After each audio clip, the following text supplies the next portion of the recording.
I'm here with my friend Jay Ingley, who contributed the magic section for my last book, Strange Ceremonies. And we've agreed to talk about the general subject of the future of magic. Well, thank you for inviting me, Eugene. This is certainly a fascinating subject.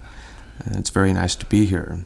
And since the topic is the future of magic, can I ask you, first of all, whether or not you believe in the future? Do you think the future really exists? That, of course, has always been a fascinating question. Does the future exist? We all assume it does. In fact, many people are betting their lives on it. Yet I don't know. I don't think that what we call the future is a reality or exists in the sense that this table, this microphone, you, Michael, and I exist. What we call the future, I would say, is something we construct in our minds, in our heads. As Krishnamurti would say, the future is put together by thought. And then, of course, we worry about what thought is put together. In the sense of our direct perception, what we actually experience directly, I think it's simply the present moment, forever and ever. And that's why many spiritual traditions teach that, strictly speaking, the future and the past are both illusions, magical creations of the mind. Well, if the future exists only in our minds, does it make any sense at all to talk about the future of magic? Well, I think it does, because magic, like everything else, exists in the present moment. And so when we ask about the future of magic, we're really asking the question of how magic presently is changing, and what will be the character and quality of the magic that exists in the new present moment. And will that be different? So, will it be different from the magic of the past? Perhaps, though, of course, we don't have any way of knowing for sure. History shows that there might always be the appearance of the unexpected, the surprising. If I understand the sense of your question, you're also pointing out that the magic of this present moment appears to repeat the magic of the past. Yes, you're absolutely right when we look at it. There is this endless repetition of what has gone before, the endless worship of yesterday. There is a depressing monotony to so much of the magic that we see in this present moment. Well, having attended many of your seminars and many of your lectures, you've discussed something that you refer to as the adventures of the props in the performer's hands. That's a great phrase. Thank you. Would you care to expand on that? Well, that's all part of it. That's what we see when we look at contemporary magic. Most contemporary close-up magic that I see is about the adventures of the coins or the cards, the props in the performer's hands. You know, those wacky topsy-turvy aces, or those amazing coins that hop from one hand to the other while I wiggle my fingers. It strikes me as being inherently trivial. And so your view is that magic is not about what happens to the props. Exactly. I don't think that magic is about the adventures of the props. Magic is about life itself. That, of course, appears to be a pretty big order, and it is. But the best magic is magic that connects with human emotion.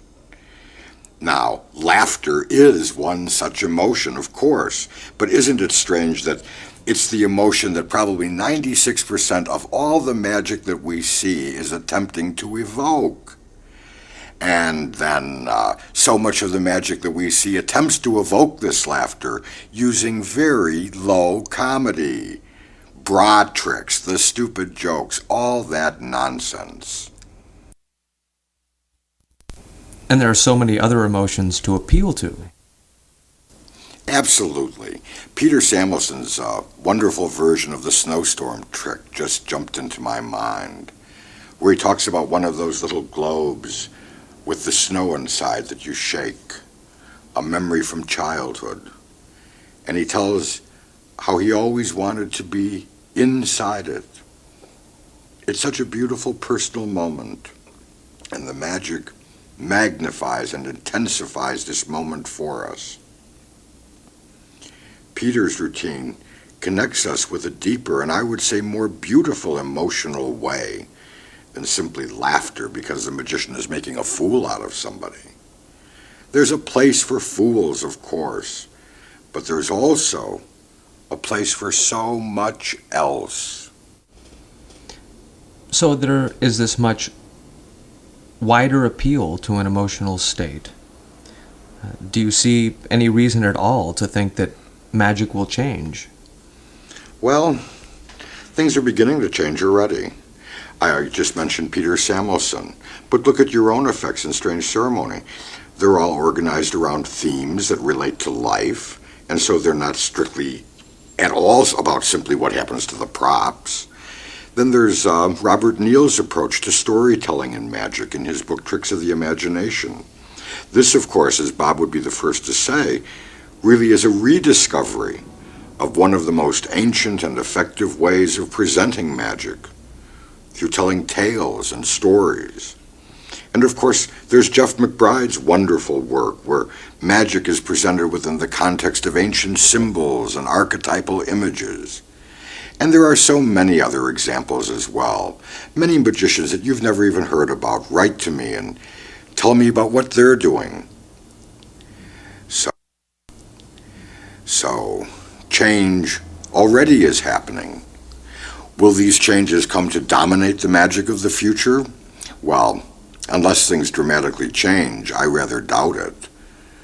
But then magicians who have been able to combine the ancient and the modern have always been rare. They've always been in the minority. So, Gene, when you look into your crystal ball, look into the future, what do you see dominating the magic of the next present moment? There's a line in a play, I think it was by Eugene O'Neill, but I'm not sure, where one of the characters says, "The past is the present, and it's the future too. We all try to lie our way out of that, but life won't let us." Well, as you yourself said, the magic of the next present moment will probably be a development of this present moment. I would guess then that some magicians will move even farther in the direction of special effects. More flashes, more fire, smoke, lasers, all of it. That's one direction, and it certainly is a viable direction. And it's a direction in which many are already moving. The wonderful Siegfried and Roy show at the Mirage Hotel in Las Vegas, especially the opening 20 minutes, really is thrilling in its use of special effects. It's almost like being in the middle of Star Wars, except it's all unbelievably live. It's really an extraordinary show. Absolutely. Quite amazing. And what about other directions, other movements? Well, other performers will probably work more to uncover and develop their own personalities in their performances. You know, I think that the power of personality is the only thing strong enough on this planet to compete with lasers and fire. The unique human personality, especially a personality that we experience as being interesting or unusual, it's always something that interests and even fascinates us sometimes. Well, I'd like to change the subject just a little bit. So let me ask you about the magician, the character of the magician. Who is it? Who is the magician? The magician. I think the magician is, and has always been, a man or woman of power, a person in whose presence amazing, wondrous, and magical things happen. Well, one final question. Do you think that magic is getting weirder? You mean weirder than square circles, hippity hop rabbits, and blue and yellow feather flowers? Yes. Yes. Yes, I think that magic actually is getting weirder, and I'm very happy about it. I suppose that I would prefer that it got a lot more weird, even than it presently is, and that it did this much faster. But I think we're entering a creative period in magic for the unusual, the surprising, the shocking, the bizarre, and the weird. In this sense, we could say that contemporary magic finally is coming home to its own roots.